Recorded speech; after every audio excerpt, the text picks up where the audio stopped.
ओम नमो भगवते वासुदेवाय।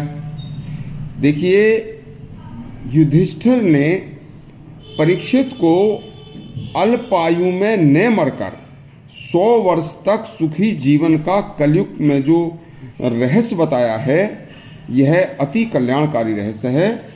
और यह रहस्य, यह उपदेश युधिष्ठिर को भीष्म पितामह ने सुनाया था। और भीष्म पितामह के इस सुनाए हुए उपदेश को युधिष्ठिर ने परीक्षित को सुनाया है।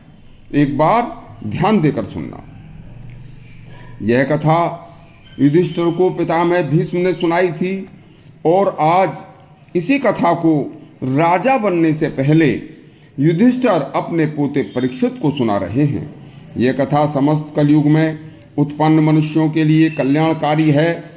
हे परीक्षित, मनुष्य का जन्म हजारों लाखों वर्ष तक अनेक योनि में भटकने के बाद प्राप्त होता है, लेकिन मनुष्य जन्म पाकर भी जो व्यक्ति इसका सदा सदुपयोग नहीं करता, वह अल्पायु में मर जाता है।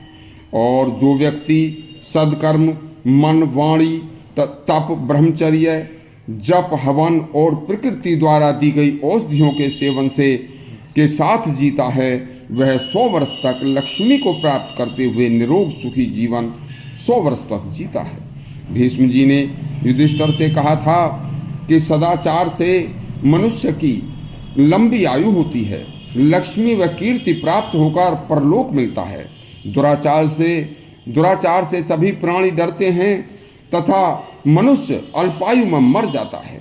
कलयुग में लंबी आयु पाने के लिए सदाचार का पालन, धर्म पूर्वक बुरी प्रवृत्तियों से दूर व नास्तिक व क्रियाहीन गुरु व धर्म शास्त्रों को न मानने वाले तथा दुराचार करने वाले, शीलहीन और मर्यादा भंग दूसरे वर्ण की स्त्रियों से गमन करने वाले जो लोग होते हैं, वह अल्पायु में मरकर नरक में स्थान पाते हैं। और श्रद्धालु, सदाचारी, ईर्ष्या रहित, क्रोध रहित, हिंसा न करने वाले, सत्यवादी, शुद्ध दृष्टि वाले और कपट शून्य व्यक्ति 100 वर्ष जीकर मनुष्य बिना किसी कष्ट के 100 वर्ष जीते हैं।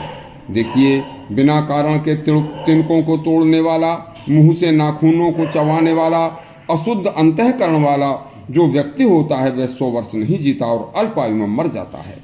भीष्म जी ने कहा, हे युधिष्ठिर, प्रतिदिन ब्रह्म मुहूर्त में शैया त्याग कर धर्म व अर्थ के बारे में विचार करके स्नान, शौच आदि के बाद प्रातः काल की संध्या वंदन करने से तथा हे परीक्षित, जो पूर्व काल में ऋषि महर्षि हुए थे, वह इसी संध्या उपासना से दीर्घजीवी हुए थे।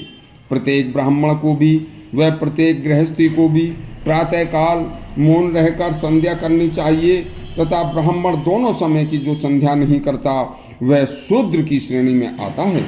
मनुष्य कभी भी किसी भी वर्ण की स्त्री से पर स्त्री से सेवन न करे, वरना अल्पायु होती है। पर स्त्री गमन से ज्यादा आयु को नष्ट करने वाला कोई दूसरा कार्य नहीं होता। पर स्त्री के शरीर में, हे युधिष्ठिर, जितने रोम होते हैं, बाल होते हैं, उतने ही 1000 वर्षों तक मनुष्य को व्यभिचार के कारण नरक में रहना पड़ता है। जो कलिकाल में पैदा हुआ व्यक्ति इन उपदेशों को अपने धर्म पूर्वक अपने जीवन में पालन करेगा, वह नरक में नहीं जाएगा और 100 वर्ष तक निरोग जिएगा। कलयुग में भी निरोगी रहकर 100 वर्ष जीकर लक्ष्मी सहित जिएगा। यह प्रसंग अति कल्याणकारी प्रसंग है। यदि आपको यह अच्छा लगा हो तो हमारे चैनल को सब्सक्राइब करें, घंटी अवश्य दबाएं। धन्यवाद।